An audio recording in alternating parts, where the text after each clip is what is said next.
is that direction ultimately Kiev? Is it It's take the so capital? hard. It's so hard to say. If you'll remember, last year we were talking about the same thing, Yeah. right? Around the same time, right? And part of the strategy, right, of this conflict, of getting over the problems of 24/7 satellite and drone reconnaissance, right? Of the very difficult, how almost impossible it is for strategic level surprise, right? It's very difficult even for tactical level surprise, right?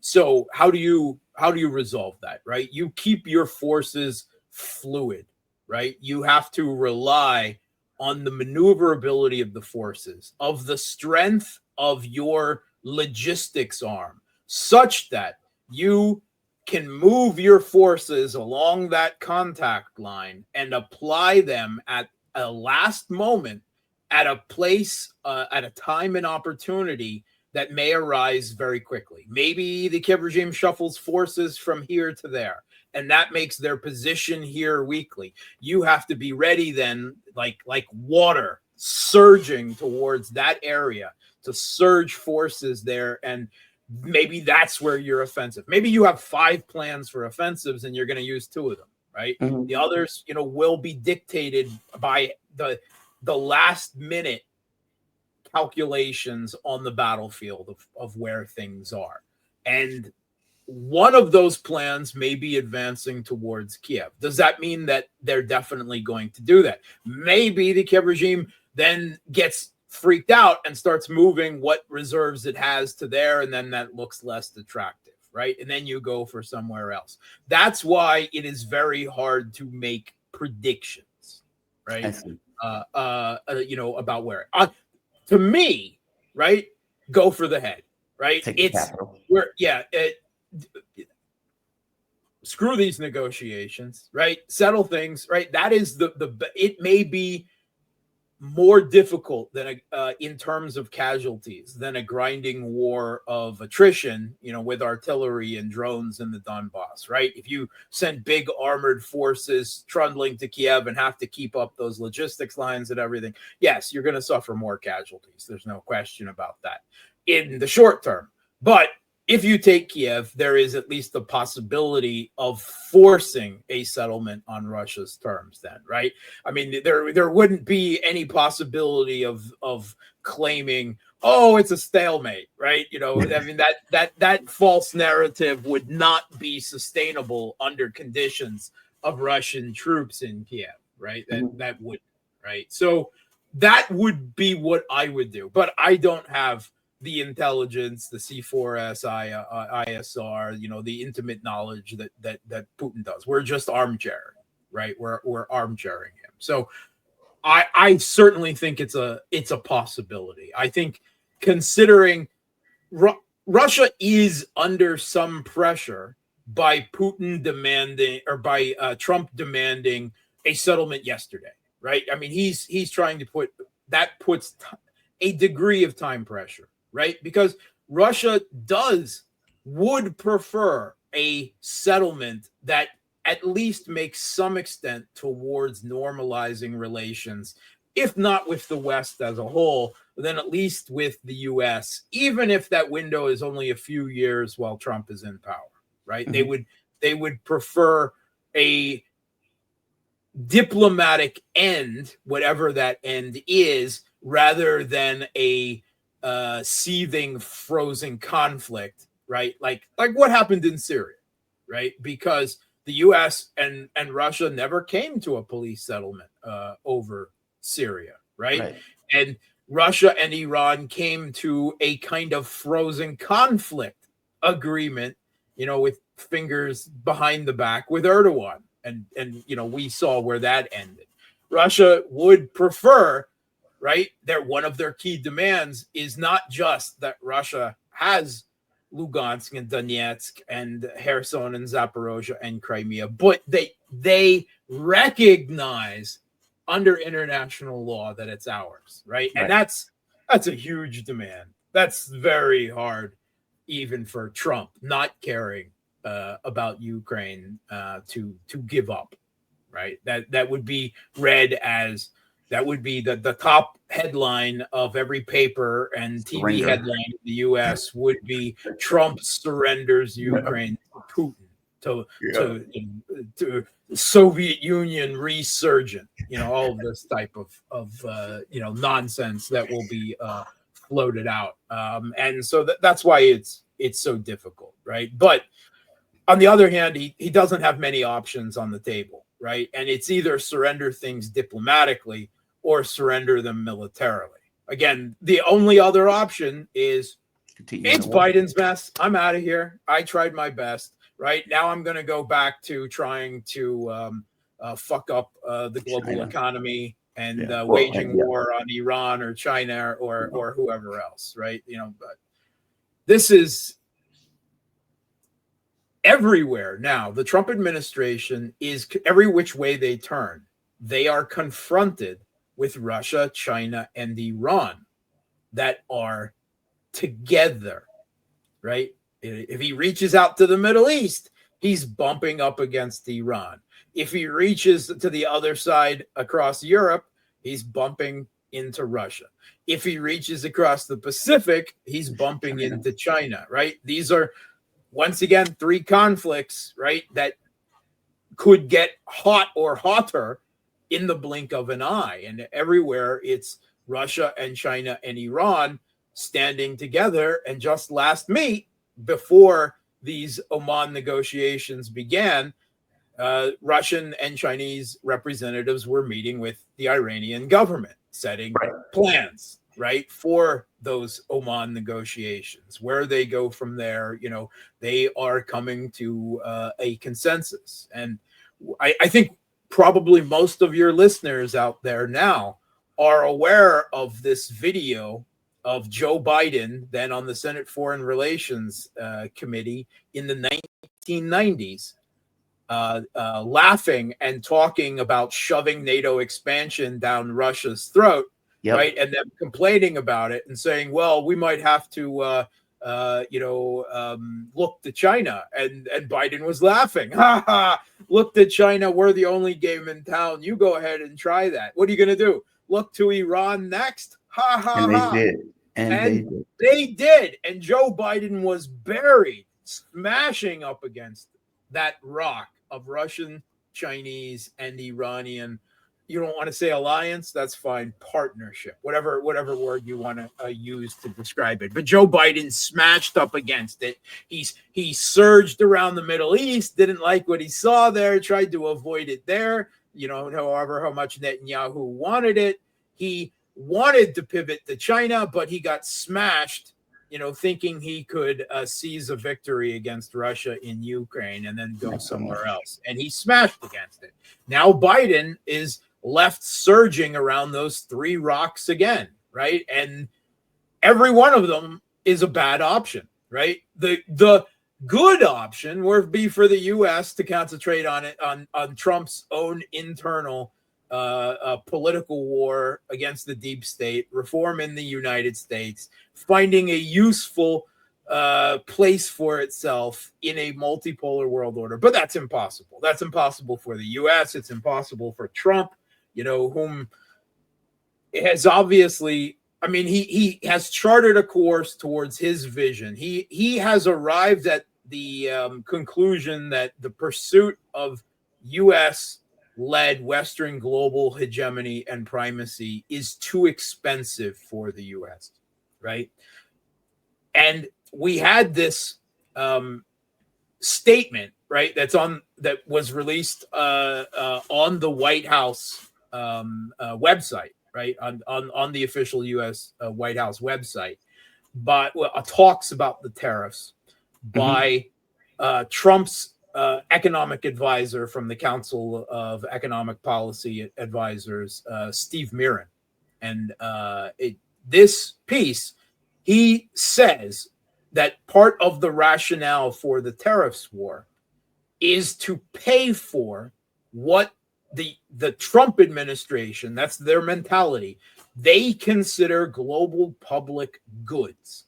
And those global public goods are the U.S. global military, right? It's hundreds 1,000+ military bases, its forces, and the right for the rest of the world to use the dollar as the global reserve currency, which the U.S. Trump himself is saying, if BRICS tries to create their own currency, I'll crush them, right?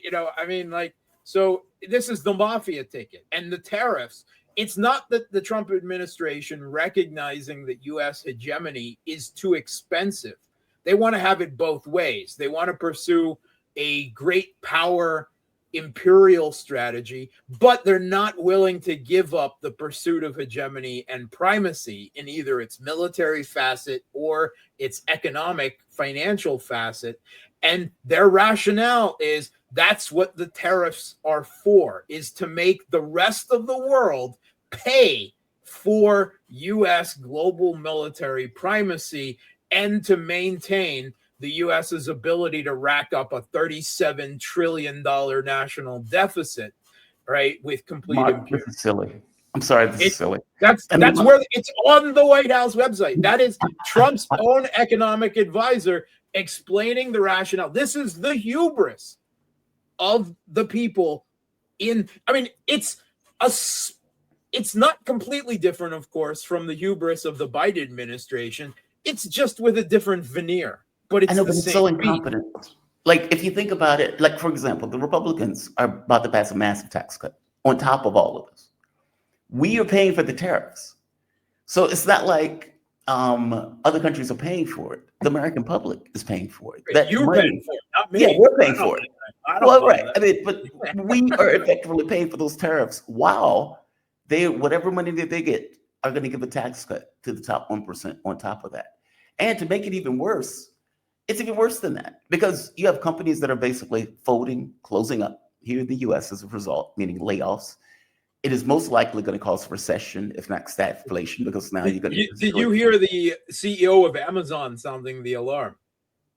No, 70%. He said 70% of Amazon's stock is sourced in China.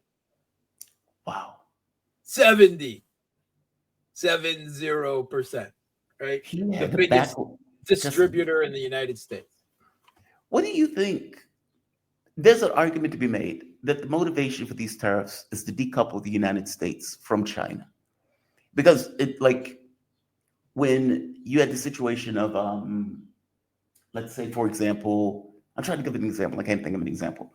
But to effectively say, okay, we don't want our economy to be tethered to China just in case we need to have some kind of war with China, considering we're going into the Pacific and we're going to have a conflict in this way, in the way that that's what it is. The European economy was tethered to the Russian economy. So the moment that Europe says, okay, we're not using Russian gas, Europe fell apart. You had all of these businesses closing up. You had many of these businesses moving into the United States. Energy bills went through the roof. Europe took a direct hit as a result of their attempted decoupling from Russia. The U.S. is looking at this saying, if we indeed move into the Pacific and we want to keep China in the barn, I think that horse is already out the barn at this point, whatever, then we need to decouple from China. And the way that we decouple from China is to effectively damage our own economy now with the notion that we may be able to build these industries up in a later conflict. Give me a take on that. I mean, there's a continuity of U.S. policy, regardless of the president. So I don't necessarily put it to the side, but the tariff war has been so extreme and outlandish that part of me thinks that could be true. Yeah, that's part of it. And that is a continuity of hegemony. If you'll remember, the Biden administration was trying to force the Europeans to stop trade with China, trying to give them up on electric vehicles, on this, on that, right? So that is a continuity of agenda, right, from administration, to administration, since Obama with the pivot to China, the pivot to Asia, right? Yeah. That has been a continuity of agenda. The U.S. has just never managed it because they've always gotten distracted in the Middle East or with Russia, right? No administration has managed it so far. They've never quite gotten to that conflict with China, which is probably for their own good, because if they can't handle Russia in Ukraine, then they're certainly not going to handle China in the Taiwanese Straits and the South China Sea.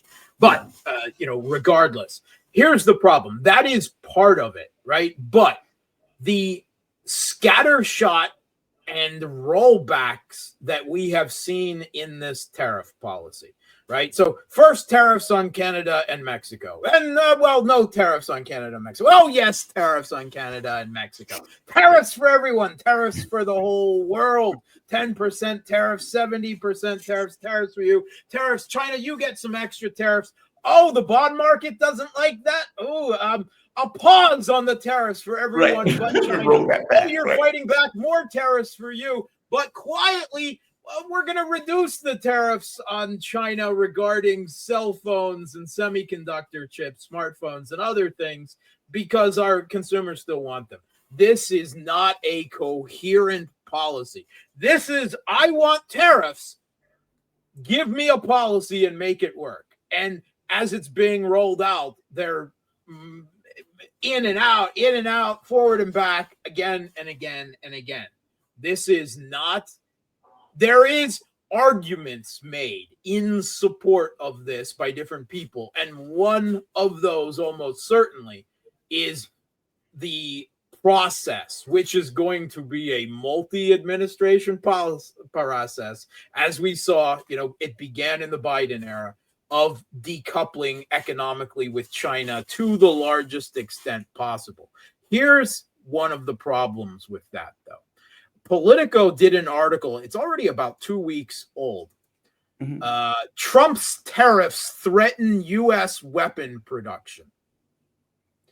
Because so much of U.S. supply chains, not just the consumer goods, but everything that goes into even U.S. weapon production is currently outsourced to the rest of the world, including in China. This is problems that the Trump administration has not thought about in rolling out this war of tariffs with China. It wants a war in the Pacific, but it gets parts from its military from China and other countries in the Pacific, right? And they're having a hard enough problem ramping up military production in the United States the way things are. And this is going completely under the radar that these tariffs are also hurting the Pentagon, at least in the short to medium term. You can make the argument in the long term, the Pentagon needs to do this. They need to renationalize their own production and supply chains. Yes, but that's not something that you do overnight with 70% tariffs for the world, right?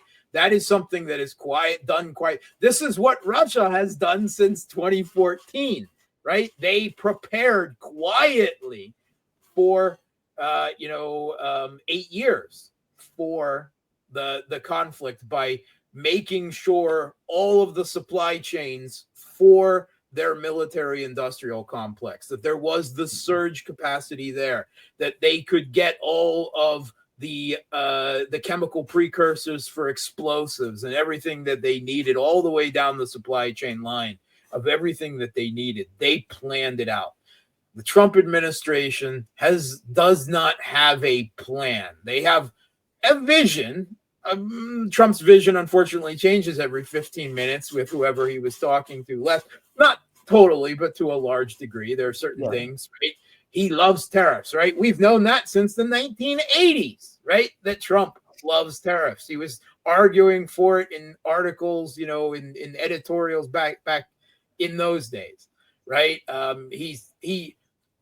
Trump reminds me of an undergraduate student who has read one really in-depth, fascinating, worldview-changing book, and that's it. And that book was on William McKinley, right? I mean, and Trump has fixed it. I'm perfectly willing to believe that Trump knows more about William McKinley than I do.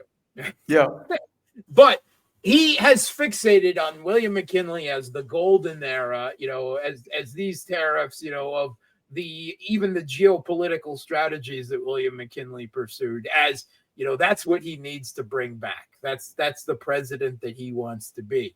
And that's all well and good until you read the in-depth, histories and biographies of all the other presidents, right? And realize that that's just a snapshot of history, and what was appropriate at the end of the 19th century does not necessarily make the most appropriate thing for today. That's what Trump reminds me of. Yeah, I agree with you.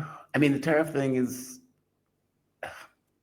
look, if he did this 5 years after globalization started, okay, fair enough. If he was trying to maintain American businesses here in the United States, okay, that makes sense. If he said, okay, I'm going to protect certain industries, and you have them targeted and very specific, okay, good, fair enough. 70% tariffs on like Vietnam is absurd. And to do this across the entire world, and to do this in a way that is disconnected from, let's say, any kind of trade imbalance with the various countries. He said they were going on instinct. And it's like, what? You are having a trade war against the world on instinct?